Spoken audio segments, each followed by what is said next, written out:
बहुत समय पहले की बात है। एक घना जंगल था जहां हर प्रकार के जीव जंतु रहते थे।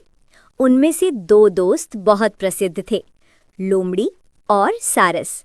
दोनों हर दिन साथ खेलते, बातें करते और जंगल में घूमते रहते। लोमड़ी चालाक थी, जबकि सारस सच्चा और सीधा साधा। दोनों की दोस्ती पूरे जंगल में मशहूर थी। मगर लोमड़ी के दिल में थोड़ा अहंकार था। वह सोचती थी, मैं सबसे ज्यादा चतुर हूँ, सबको अपनी चाल से मात दे सकती हूँ। लोमड़ी की चाल।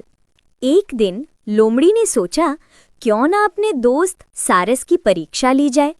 उसने सारस से कहा, दोस्त, कल मेरे घर आओ, मैं तुम्हारे लिए स्वादिष्ट खाना बनाऊंगी।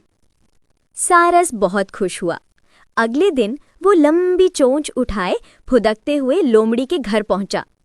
लोमड़ी ने पहले से ही स्वादिष्ट खिचड़ी बनाई थी, मगर बड़ी चौड़ी प्लेट में परोसी थी।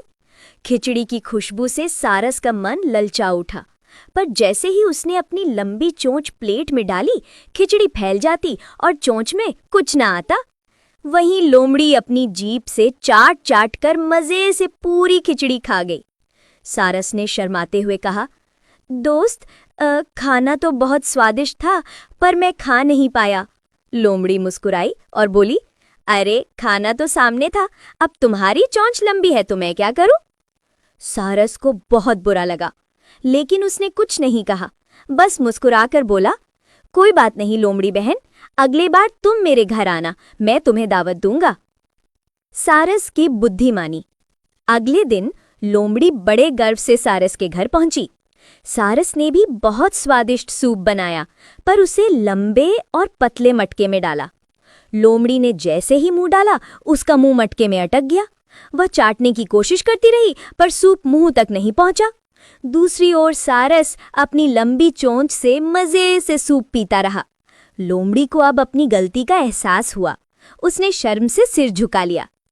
माफ करना मित्र, मैंने तुम्हारे साथ मजाक किया था, तुमने मुझे मेरी गलती का एहसास करा दिया।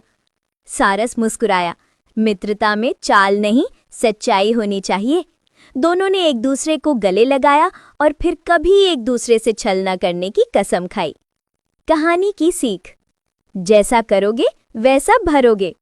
दूसरों के साथ छल करने वाला व्यक्ति अंत में खुद अपनी चाल में फंस जाता है।